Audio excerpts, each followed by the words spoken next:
Je pense qu'on a évité le pire. Je veux juste rappeler que quand on a commencé à discuter, quand on parlait de négociation dans l'entreprise, on aurait pu craindre qu'effectivement tout aille vers l'entreprise. C'est-à-dire que la branche perde son rôle régulateur.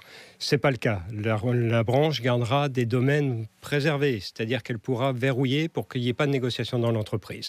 Bon, maintenant, ce qui est plus embêtant, c'est effectivement la négociation sans organisation syndicale dans les entreprises de moins de 50.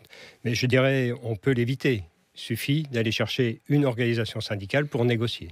Mais aujourd'hui, les syndicats ils sont très peu présents, justement, dans ces TPE. Mais les syndicats sont très peu présents. Mais vous savez, pour être syndiqué, c'est simple. Il suffit de prendre son téléphone, chercher le numéro de téléphone, d'ailleurs, qui maintenant sera affiché dans ces entreprises, appeler une organisation syndicale, et ça se fait dans la journée. Vous aviez fixé des lignes rouges au début de ces négociations. Si je vous entends bien, ces lignes rouges, donc, elles n'ont pas été franchies par le gouvernement. Alors, on s'en est rapproché, mais on ne peut pas dire qu'on les ait franchis réellement. On peut les reprendre. Justement, sur la négociation, la branche garde son rôle régulateur. Ça, c'est... Voilà, la ligne rouge n'a pas... Ça, c'est le point positif, vraiment, de cette réforme pour vous?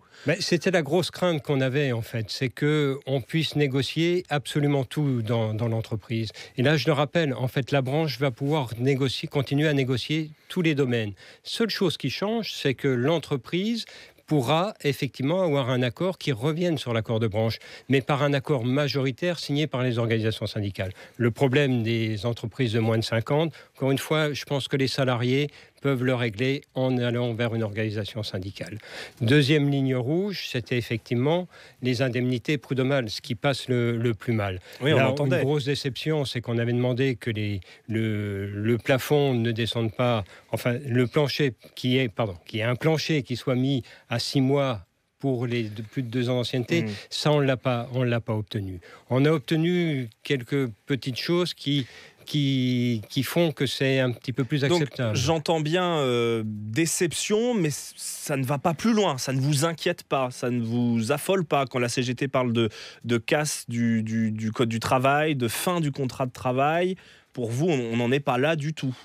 Non, on a des possibilités. Encore une fois, on a des possibilités de négociation. Par exemple, on parle beaucoup du contrat de chantier. Le contrat de chantier ne pourra se mettre en place qu'à la condition qu'il y ait un accord de branche. Mais ce n'est pas les patrons qui décideront. Ce sont les partenaires sociaux au sein de la branche. Donc moi, je pense que les organisations syndicales sont tout à fait responsables pour ne pas aller mettre en place un contrat de chantier là où il n'y en a pas besoin, ou là on fragilise les salariés.